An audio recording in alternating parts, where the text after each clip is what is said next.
এখন 4:20 বাজে আর আমরা অনেক আগেই চলে এসেছিলাম। তো আমাদের যে টেন্ট বুক করা ছিল সেখানে থেকে ফ্রেশ হয়ে লাইন দিতে চলে এসেছি। আর যে রেজিস্ট্রেশনটা করতে হয় সেটা এক জায়গায় জমা নিয়ে একটা করে টিকিট দিচ্ছে বিনামূল্যে। সেই টিকিটটা নিয়ে আমরা লাইন দিতে চলে এসেছি। এখানে অনেকটা ফাঁকা ছিল, বাট 4টের সময় এসেও প্রচুর লাইন ছিল। আর এখানে ওপরের টেম্পারেচার 1 ডিগ্রি সেলসিয়াস হয়ে গেছিলো, যেটা পড়েছিলাম তাতেও ঠান্ডা মরছিল না, প্রচুর ঠান্ডা ছিল। আর আমার পিছনে এই যে দুজন আছে আঙ্কেল আন্টি, প্রচুর হেল্প করেছিল আমাদের লাইনে দাঁড়ানোর জন্য, আর যার জন্য ভালো ছিল। আর রাত্রেবেলা যেহেতু হেঁটে এসছি, কিছু খাইনি, ঘুমও পাচ্ছিল, খিদেও পাচ্ছিল, ঠান্ডাও লাগছিল একসাথে। মাঝে মাঝে চা আসছিল, বাট খুব একটা খাবারের দোকান নেই। এই যে নতুন জায়গাটা করেছে যেখানে সাধারণ দর্শনার্থীরা লাইন দিচ্ছিল, সাধারণ বলছি কারণ ভিআইপি লাইনও আছে, যেটা মন্দিরের কাছ থেকে শুরু হয়, যেটা মন্দিরের আশেপাশে যে পণ্ডিতগুলো আছে তারা আজকে আলাদাভাবে লাইন করে ভিআইপিদের যারা আর কি টাকা দিচ্ছে তাদেরকে আর কি ঢোকানোর ব্যবস্থা আছে। সেটা আমরা পরবর্তী জানতে পারলাম, আগে এটা জানতাম না। তাহলে হয়তো আমরা ওখানে জয়েন করতাম আর আমাদের দর্শনটা তাড়াতাড়ি হয়ে যেত। যেহেতু মন্দির সকালবেলা 7টার সময় খোলে, আর সাধারণ দর্শনার্থী আর ভিআইপি দুজনকেই একসাথেই মন্দিরে এন্ট্রি করানো হচ্ছিল, যাতে আরও ভিড় বেড়ে যাচ্ছিলো। এটা আমার পিছনের ভিড়, এতটা ভিড় হয়ে গেছিলো 4টের সময় লাইন দিয়েও।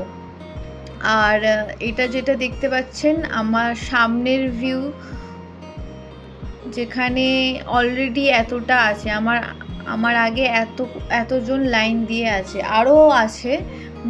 এখান তো মন্দির থেকে আমরা অনেক বেশি দূরে আছি, তার মানে বলতে পারেন যে রাত 1টা থেকে লাইন লেগেই যায়। আর এখানে আস্তে আস্তে দেখলাম যে সূর্যের কিরণ পাহাড়ের মধ্যে পড়ছে, দেখতে অপরূপ সুন্দর লাগছে, যেটা দেখে মন ভরে গেছে। আর যে কষ্টগুলো পাচ্ছিলাম সেগুলো দূর হয়ে গেছে বলতে গেলে। একবার আপনারা এক্সপিরিয়েন্স করতেই পারেন। আর ডিটেলসে যদি জানতে চান ভিআইপিদের জন্য, তো 10টা থেকে 12টা পর্যন্ত ভিআইপিদের লাইন আছে, সেটার জন্য আলাদা টিকিট কাটতে হয়। আর সকালবেলা যদি আপনারা দর্শন করতে চান তাহলে সরাসরি মন্দিরে চলে যাবেন, মন্দিরে গিয়ে ওখান থেকে আপনারা দর্শন গিয়ে ওখানে যে পণ্ডিতগুলো আছে বা যারা আর কি মন্দিরের ভিতরে থাকে তাদেরকে বললে অলরেডি লাইনের ব্যবস্থা হয়ে আছে। আর মন্দিরের এই লাইনের পাশে অনেক পুজোর সামগ্রী বিক্রি হচ্ছে, যেখান থেকে আপনারা কিনে আর পুজো দিতে পারেন সুস্থভাবে। এখানে বেল পাতা থেকে শুরু করে গঙ্গা জল থেকে শুরু করে সব কিছুই বিক্রি হচ্ছে, আপনারা কিনে। আর জুতো রাখারও জায়গা আছে ইভেন, তো আপনারা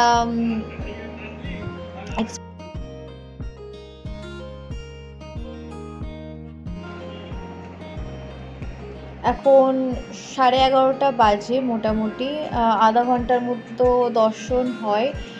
সকাল 4টের সময় 4:30 দিকে লাইন দিয়েছিলাম, সবে দর্শন কমপ্লিট হয়। আর রোদ পড়ার সাথে সাথে গরমও বেড়ে যায়, আর ভালোভাবেই দর্শন হয়। এখানে প্রচুর ঠান্ডাও ছিল আবার গরমও ছিল, দুটো মিক্স ছিল। আর আমার তো খুবই ভালো লেগেছে এখানে। জাস্ট এখানে না আসলে আপনারা ফিল করতে পারবেন না, এটাই বলবো। পাথরটাই হচ্ছে গিয়ে বাঁচি ছিল, দেখুন কত সুন্দর দেখতে লাগছে।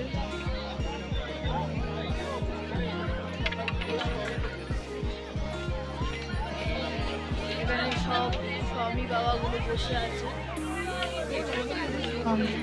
এখন মন্দিরের পিছনে যে ভীমশিলা আছে, ভীমশিলার দর্শন করলাম। এখানে প্রচুর সাধু আছে যাদের কাছে আপনারা তিলক কাটাতে পারেন, প্রণাম করতে পারেন, এখানে আপনারা ধ্যান করতে পারেন।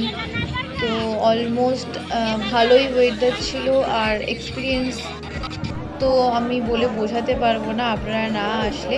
কিন্তু হ্যাঁ, প্রচুর লাইন দিতে হয় যদি আমরা নর্মাল দর্শন করেন, আর যদি ভিআইপি দর্শন করে তাহলে তো অত বেশি লাইন দিতে হবে না। আপনারা যদি রাত্রেবেলা আসেন 11:30টার দিকে যদি অলমোস্ট পৌঁছে যান, তাহলে 11:30 থেকে 12টার একটা লাইন আছে, সেটা আপনারা আসতে পারেন। এখানে যে পিট্টুগুলো আছে সেই পিট্টুগুলো আপনাদের সাহায্যে আপনারা কাল ভৈরবের কাছেও যেতে পারেন, ওটা আরও ওপরে। তো গিয়ে ওখানে দর্শন করতে পারেন। ওখানে এখান থেকে পিট্টু অ্যাভেলেবেল পাওয়া যায় কাল ভৈরব পর্যন্ত। তো আপনারা একবার দর্শন করে আসতেই পারেন। আর আশেপাশে আপনারা দেখতেই পাচ্ছেন ওইদিকে হেলিকপ্টারের জোন আছে, যেটা একটু পরে আপনাদের দেখাবো। আর এখানে অনেক কেনাকাটি খাওয়া দাওয়ার দোকান আছে, আফটার পূজা আপনারা খেতে পারেন, আর পূজার জন্য জিনিসপত্রও পাওয়া যাবে। এটা হেলিকপ্টারের জায়গাটা, যেখানে হেলিকপ্টার ল্যান্ড হয়। এটা প্রায় অনেকই কাছে মন্দির থেকে। আর এটা আমার ক্যাম্প ছিল, এসে খাই, আর এটা আমার ছিল রাতের খাবার। যে ক্যাম্পটা আমরা বুক করেছিলাম তার সাথে ইনক্লুডেড ছিল। আর আশা করি আপনাদের এই কেদারনাথের ব্লগটা ভালো লেগেছে। দেখা হবে আপনাদের সাথে বদ্রীনাথের ব্লগে, সঙ্গে থাকুন। বাই।